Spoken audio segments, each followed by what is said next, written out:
ہم میں سے ہر شخص شکوہ کرتا ہے مہنگائی کا، گھر کا گزارا نہیں ہوتا، پریشانی ہے۔ اللہ کے نبی نے اس کا بھی حل بتایا، فرمایا سورت واقعہ پڑھا کرو، ڈیلی شام کو سورت واقعہ پڑھا کرو۔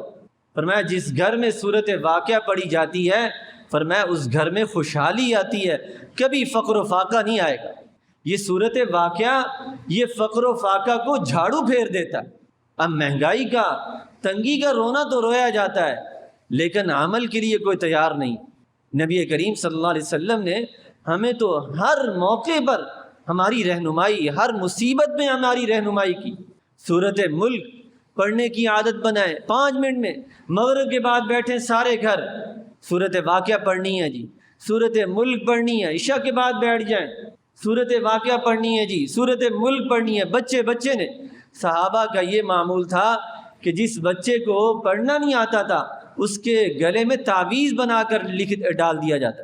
سورت ملک، فرمایا جو شخص سورت ملک پڑھنے کا عادی ہو، فرمایا اسے عذاب قبر سے اللہ محفوظ رکھے۔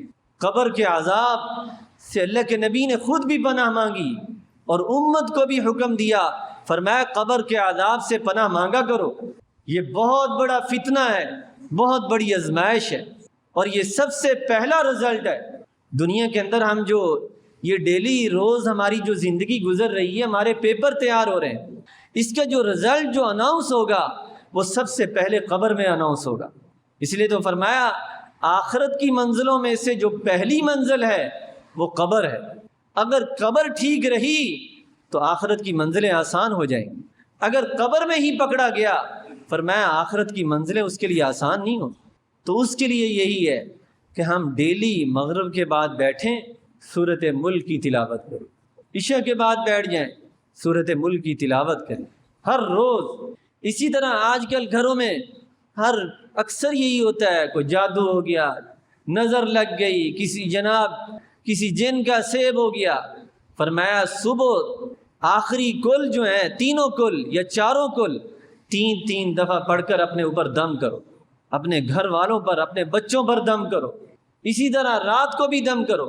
فرمایا کوئی جادو، کوئی اسیب، کوئی نظر بد کا اثر نہیں ہوگا۔ حضور صلی اللہ علیہ وسلم آپ تو مبارک مجسمہ تھے، ہر اعتبار سے آپ برکت والے تھے، لیکن آپ کی عادت مبارکہ یہ تھی جب بستر پر لیٹنے لگتے تو سب سے پہلا جو عمل کرتے تھے یہ تینوں کل 3 دفعہ پڑھ کر اپنے اوپر دم کرتے تھے۔ تو میرے بھائیوں ہمیں بھی چاہیے کہ ہم صبح بھی جب تلاوت کریں تو یہ تینوں کل آخری جو ہیں یہ 3 دفعہ پڑھ کر اپنے اوپر دم کریں۔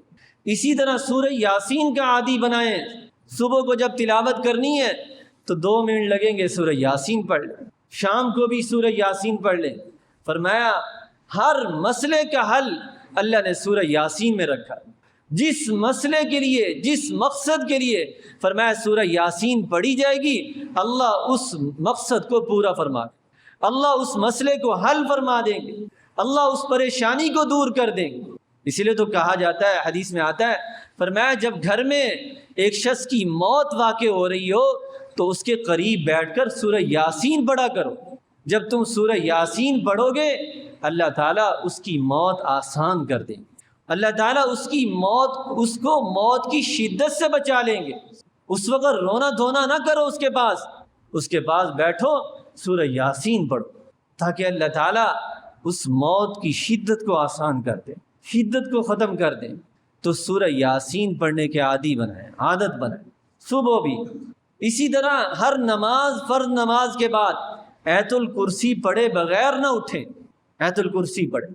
فرمایا جو شخص اپنے آپ کو فرض نماز کے بعد آیت الکرسی پڑھنے کا عادی بنا لے، فرمایا اس کے اور جنت کے درمیان صرف موت رکاوٹ ہوگی، جیسے ہی یہ مرے گا سیدھا جنت کی طرف جائے گا۔ تو آیت الکرسی کی عادت بنائیں۔ اللہ تعالیٰ سے دعا ہے اللہ تعالیٰ ہمیں ان اعمال پر عمل کرنے کی توفیق عطا فرمائے، تلاوت کا عادی بنائے، ان ذکر و اذکار کا عادی بنائے۔ وآخر دعوانا الحمدللہ رب العالمین۔